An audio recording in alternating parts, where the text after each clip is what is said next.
بسم اللہ الرحمن الرحیم۔ السلام علیکم، میں ہوں اقبال سحر اور آپ دیکھ رہے ہیں ریئل نیوز ورلڈ۔ ناظرین، حکومت کا پٹرول کی فی لیٹر قیمت میں 30 روپے اضافے کا اعلان۔ اطلاعات کے مطابق حکومت نے پٹرول، ڈیزل اور مٹی کے تیل کی قیمت میں 30 روپے فی لیٹر اضافے کا اعلان کر دیا، جس پر آج رات 12 بجے سے اطلاق شروع ہو گیا۔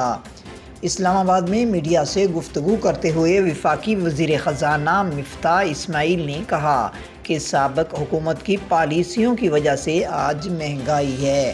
ماضی کی حکومت کے فارمولے پر جاتے تو پٹرول کی فی لیٹر قیمت 205 روپے ہوتی۔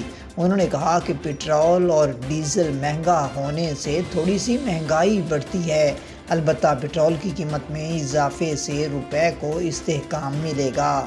آئی ایم ایف نے بھی پٹرول کی قیمت بڑھانے تک ریلیف دینے سے انکار کیا ہے۔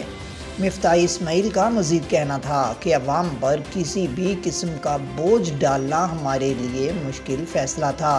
سابق حکومت نے پٹرول اور ڈیزل کی قیمت کو فکس کیا، جس کی وجہ سے آج ہمیں مشکلات کا سامنا ہے، مگر وزیر اعظم شہباز شریف نے قیمتوں میں اضافے کا یہ مشکل فیصلہ لیا ہے۔ وزیر خزانہ کا یہ بھی کہنا تھا کہ جیسے ہی روپے کی قدر میں اضافہ ہوگا، پیٹرولیم مصنوعات کی قیمتیں نیچے آئیں گی۔ ہم سمجھتے ہیں فیصلے سے ہماری سیاست کو نقصان پہنچے گا، مگر ہمارے لیے ملک اور معاشی صورتحال زیادہ اہم ہے۔ مفتاح اسماعیل کا کہنا تھا کہ اضافے کے بعد پٹرول کی نئی قیمت 179 روپے 86 پیسے جبکہ ڈیزل کی فی لیٹر قیمت 174 روپے 15 پیسے تک پہنچ گئی۔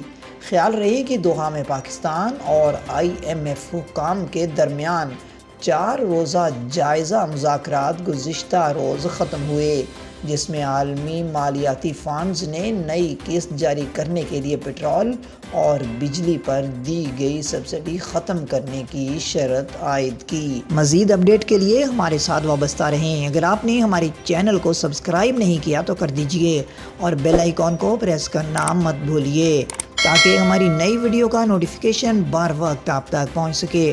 کامنٹ باکس میں اپنے خیالات کا اظہار کیجیے۔